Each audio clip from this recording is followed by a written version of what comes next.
Lately, I've had a lot of crazy stuff going on around the homestead, so I decided to take a break from my usual routine. Thankfully, that meant I had some time to work on requests I've had backed up, especially since some new ones have come in lately. So I decided to go ahead and do videos on them. These are probably going to be a slight deviation from my usual style for the most part, because it saves a little time. The first request I worked on was a very specific scene in which Spiderman is comforting Blaze the cat. Although I'm pretty familiar with Spiderman, I wasn't familiar at all with Blaze and decided to do a little research on her. According to the wiki, she's a cat who first appeared in Sonic Rush in 2005. She's described as noble and level-headed, but apparently disguises her true feelings sometimes. I guess that's why she needed a little boost. I had trouble getting Spidey's pose right. I noticed that Blaze doesn't have eyebrows, so I added tears and played with her eye shape to make her look like she was upset. And because Spidey doesn't have visible eyebrows or a mouth, I had to work with his pose to convey comfort. I gave Blaze a little smile too to show that his words are working their magic on her. Also, their proportions are way off from each other, but I didn't want her head to totally eclipse his, so I decided to make his head a little big and cartoony. I mean, with Spider-Verse being such a hit, why not, right? And I made her head slightly smaller, but not by much. I still wanted to maintain those proportions pretty well to keep that Sonic art style. My reference for the characters is from the person who made the request, and the pose is just from a Google search. Reference, kids! It's important! I didn't want to take the colors directly from the images. There's light and shadow adjusting her color scheme, and he was just too saturated. You probably can't tell that there's a big difference, but I'm super picky. I normally don't do line art when I'm doing color drawings. I hate how uneven the lines can come out. I even use a line smoothing plugin for Photoshop, but it was way faster to do things this way. Normally, I use vectors and layers, sometimes lots and lots of layers, so that I get cleaner edges. I kind of obsess over slight bumps and such in my art, so maybe doing things this way will help me be a little more relaxed about it.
This is my first time going over the lines with colors to soften them. I've been wanting to try it for a while, and I'm really pleased with how it turned out.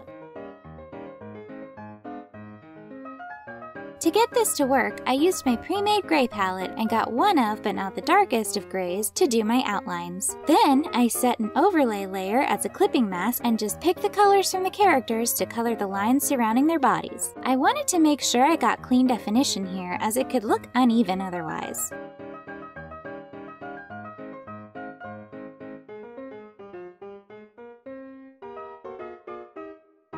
When you've got a black line, it can separate the colors from their light source, if you add one. So softening them up can make your work look a little more professional, I think. Unless you're doing comics. Then thick black lines can be a part of the shading, so it looks more cohesive. But if you go back and look at Disney movies where there's some shading here and there, you'll see that the lines are just darker versions of the colors that are used on the characters. When you've got two different colors right next to each other, you want to color the line the color of the foremost part of the drawing. So, for instance, in places like where her ear meets her head, I colored that line her head color to show that it's in front of her ear. Spidey's eyes had to be adjusted. They looked a little strange, and I noticed the shape was different from my reference. Also, the one eye was just way too big.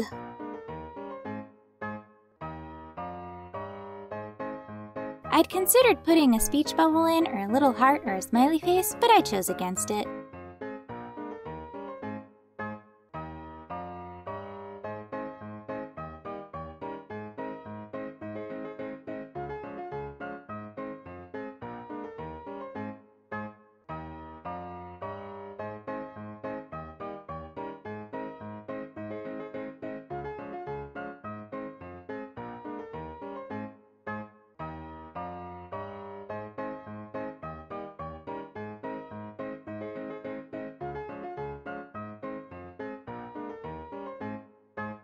So, after the coloring is done, I shaded it with my grayscale palette. Some artists pull colors to shade. Others color in grayscale first and then lay over their colors. Everyone is different though, and you should always just use what works best for you.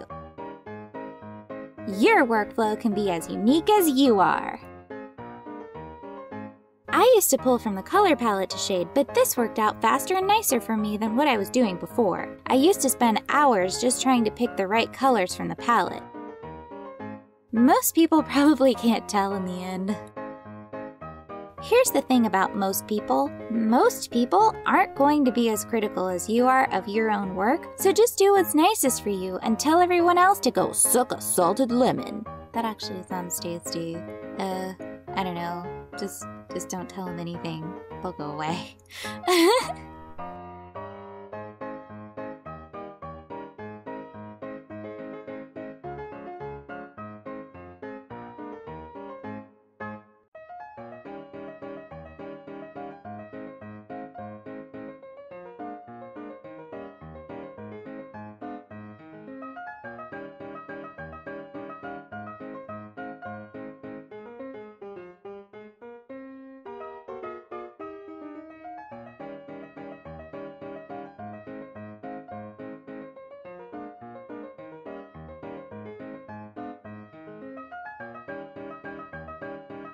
I noticed that in the reference, her far pupil and iris follow the shape of her eye, but I decided to change that. It looks strange, especially when compared to her other one. So if you don't like it, feel free to at me and tell me what a monster I am. I'll treasure it.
After the shading is done, I wanted to add a little razzle-dazzle, so I put an overlay layer on top of that and added some colored light and shadow. I chose a medium yellow and blue to do this, so I didn't throw off my colors too much, but it still added moodiness. When you go too bright or too dark with a colored overlay, the effects can be pretty extreme. In the end, I added a second overlay layer of soft shading, but I had to cut the recording because my great-grandmother went to the hospital. She's fine though. They patched her up and she'll be bossing everybody around again by the end of the day. See what I mean about things being a little crazy around here though? And that's just after things already settled down. Anyway, I hope you enjoyed this video and my rambles. Thanks for watching!